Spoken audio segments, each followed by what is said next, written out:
ആര്യാടൻ മുഹമ്മദാണോ നമ്മുടെ അൻവർ ആയിരുന്നോ നല്ല MLA? അത് പറയാറായിട്ടില്ല. അതിപ്പോൾ ഏത് സമരം ചെയ്യുമ്പോഴും ഗവൺമെന്റിനെ തകർക്കാൻ വേണ്ടിയിട്ടുള്ള സ്ഥാനം കിട്ടും. ഏത് വകുപ്പായിരിക്കും? ഭയങ്കര ശക്തമായ മഴയാണ് പുറത്ത്. സ്വരാജ് സ്ഥാനാർത്ഥി വന്നു പോയതിന് ശേഷം ഈ സ്വീകരണ പരിപാടി കഴിഞ്ഞ് നമ്മുടെ കുറേ സ്ത്രീകൾ ഇങ്ങനെ ഇരിക്കുകയാണ്. പാർട്ടി പ്രവർത്തകരാണോ? അതെ. എന്ത് തോന്നുന്നു, എങ്ങനെയുണ്ട്? സ്വരാജിൻ്റെ ജയം ഉറപ്പായോ? ഞങ്ങൾക്ക് കണ്ടപ്പോൾ ജയിക്കുന്നുള്ള നല്ല പ്രതീക്ഷയാണ്. ഭൂരിപക്ഷമൊക്കെ പ്രവചിക്കാറായോ? ഇത്ര വോട്ടിന് ജയിക്കുന്നൊക്കെ പറയാറായോ?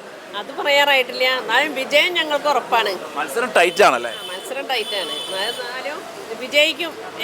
സ്വരാജ് വിജയിക്കും തന്നെയാണ് ഞങ്ങൾക്ക് പറയാനുള്ളത്. നമ്മുടെ ഈ നിലമ്പൂർ മണ്ഡലത്തിലെ ഈ അംബൂക്ക ഫാക്ടർ, അൻവർ അംബൂക്ക എന്ന് വിളിക്കപ്പെടുന്ന ആൾ ഭയങ്കര ശക്തമായ പ്രവർത്തനങ്ങളായിരുന്നു, വലിയ രീതിയിലുള്ള നേട്ടങ്ങൾ 9 വർഷം ഉണ്ടായിരുന്നു എന്നൊക്കെ പറയുന്നു. അത് എങ്ങനെയാണ് നിങ്ങളൊരു വീട്ടമ്മ എന്നുള്ള നിലയിലൊക്കെ നോക്കി കാണുന്നത്? അൻവർ വലിയ ഫാക്ടറാണോ ഇവിടെ? അൻവർ നല്ല ആവുകൊണ്ടാണല്ലോ രണ്ടാമത്തെ പ്രാവശ്യം നമ്മുടെ ഒന്ന് ജയിച്ചു പോയത്. പക്ഷേ അയാളുടെ കുബുദ്ധികൾക്കും ഇതിന് എതിരായിട്ടും കൊണ്ട് പിന്നെയുള്ള പ്രവർത്തനങ്ങളിലാണല്ലോ ഈ ഇത്തരത്തിലുള്ള തിരിച്ചടികൾ വന്നത്. അപ്പം പിന്നെ അതെന്തായാലും ജനങ്ങൾക്ക് നേരിട്ട് കണ്ടുകൊണ്ടിരിക്കില്ല. ജനങ്ങൾ വിഷ്വലിലൂടെ എല്ലാം അൻവർ അങ്ങനെ വോട്ട് കിട്ടുമെന്നുള്ള പ്രതീക്ഷ ഞങ്ങൾക്കില്ല. എന്താ വെച്ചാൽ ഒരു ഇതിൽ നിന്നുകൊണ്ട് അതിനെ ചതിച്ചിട്ട് ഇറങ്ങിപ്പോയതല്ലേ. ആര്യാടൻ മുഹമ്മദാണോ നമ്മുടെ അൻവർ ആയിരുന്നോ നല്ല MLA? ഓർമ്മയിലുണ്ടല്ലോ ആര്യാടൻ മുഹമ്മദ്. ആര്യാടൻ മുഹമ്മദ് ആയിരുന്നു നല്ലൊരു MLA. അൻവറിനേക്കാളും നല്ലത്. അപ്പോൾ ആര്യാടൻ്റെ മകൻ നിൽക്കുമ്പോൾ സ്വരാജിനൊരു വെല്ലുവിളി ആവും? അങ്ങനെ UDF കേന്ദ്രങ്ങളൊക്കെ വലിയ വാദം ഉന്നയിക്കുന്നുണ്ട്. ഒരിക്കലും ആവില്ല. ആര്യാടൻ മുഹമ്മദ് വേറെ, ആര്യാടൻ ഷൗക്കത്ത് വേറെ. പക്ഷേ ആര്യാടൻ എന്നുള്ള ബ്രാൻഡ് വലിയ രീതിയിൽ വീണ്ടും തലപൊക്കി വന്നിരിക്കുകയാണ്. ആര്യാട ഷൗക്കത്തിൽ ആര്യാടൻ എന്ന് വലിയ അക്ഷരത്തിൽ എഴുതുന്നു, ഷൗക്കത്ത് എന്ന് വളരെ ചെറുതായിട്ട് എഴുതുന്നു. എന്ത് തോന്നുന്നു അവിടെ ചിരിക്കുന്ന ആൾ? അല്ല, അവരുടെ ഓരോരുത്തർ പ്രവർത്തനങ്ങളുണ്ടല്ലോ.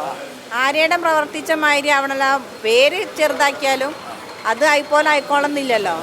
ആര്യാടൻ എന്ന് പറഞ്ഞാൽ നല്ലൊരു വ്യക്തിയായിരുന്നു. പക്ഷെ അവരുടെ മകൻ അത്ര പോരാ. സ്ത്രീകളായോണ്ടേ ഞാനൊരു ചോദ്യം കൂടെ. ചേച്ചി, നമ്മുടെ ആശാ വർക്കർമാരൊക്കെ ഇപ്പോൾ ഇവിടെ വലിയ പ്രതിഷേധമായിട്ട് വന്ന് UDF ക്യാമ്പിലുണ്ട്. സ്ത്രീകൾ ഇങ്ങനെ സെക്രട്ടേറിയറ്റിൻ്റെ മുമ്പിൽ മാസങ്ങൾ കിടക്കുക, അവർ വന്നിപ്പോൾ UDFൻ്റെ ഒപ്പം കൂടുക. സ്ത്രീകളല്ലേ, എന്താ അതിനെക്കുറിച്ചുള്ള അഭിപ്രായം? സർക്കാർ ഒന്ന് ഗവനിക്കേണ്ടിയിരുന്നില്ലേ?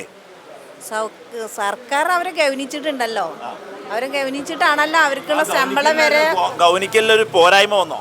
ഒരു പോരായ്മ വന്നിട്ടില്ല. പക്ഷെ ഈ ആശാ വർക്കർമാർക്കാണ് വിവരമില്ലാതെ പോയിരുന്നിട്ട് സമരത്തിന് ഇരുന്നത്. അവർക്ക് നമ്മൾ സർക്കാരിൽ തന്നെയല്ലേ അവർക്ക് ശമ്പളം കൂട്ടിയത്.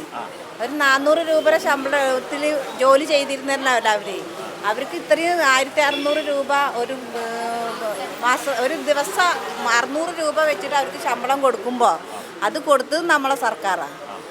പിണറായി സർക്കാരാണ് കൊടുത്തിട്ടുള്ളത്. അത് അവർക്ക് ബോധമില്ലാതെ പോയിരുന്നു ചെയ്തിട്ടുള്ളത്. വേറെ സംസ്ഥാനങ്ങളൊന്നും ഇല്ലല്ലോ. ആശാ വർക്കർമാർക്കുള്ള ശമ്പളങ്ങൾ കൂട്ടിയിട്ടില്ല, കൊടുക്കണമില്ലല്ലോ. അപ്പോൾ അതിന് അവരുടെ പിറകിൽ ആരെങ്കിലുമൊക്കെ ഉണ്ടെന്ന് കരുതേണ്ടി വരും അല്ലേ? ഈ ആശാ വർക്കർമാരുടെ പിറകിലൊക്കെ ആരെങ്കിലും ഉണ്ടെന്ന് കരുതണം അല്ലേ? അങ്ങനെ ഉണ്ടാവാത്ത വിധം അവർ വീണ്ടും അല്ലെങ്കിൽ ഇങ്ങനെ സ്റ്റിക്ക് ഓൺ ചെയ്ത് നിൽക്കില്ലല്ലോ.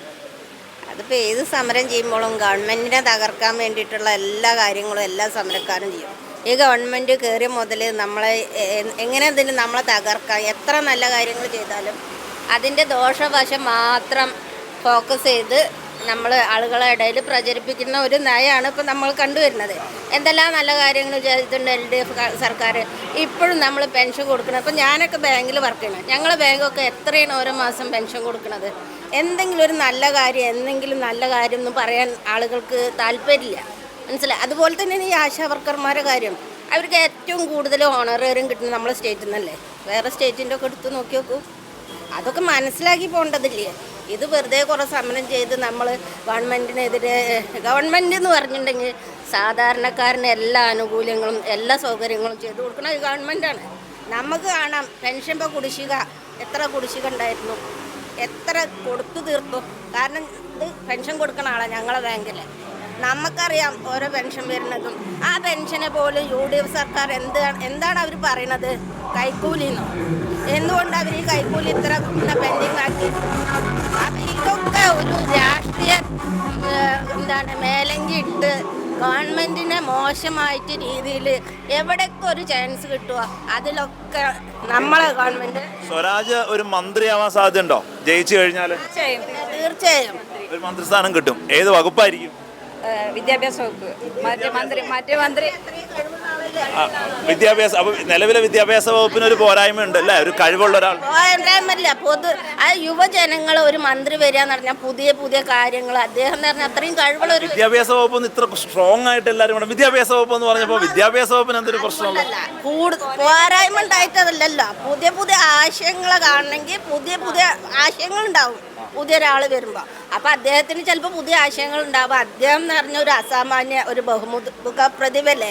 അപ്പം നമ്മൾ ഒരു ആഗ്രഹങ്ങൾ പറയാണ്. ബാക്കിയൊക്കെ സർക്കാർ മന്ത്രിസഭയൊക്കെ തീരുമാനിക്കുന്ന പാർട്ടി മറ്റുള്ളതല്ലേ. അപ്പം നമ്മളുടെ ഒക്കെ ഒരു മനസ്സിലുള്ള ഒരു ആഗ്രഹം വിദ്യാഭ്യാസ മന്ത്രിയായ നന്നാവും.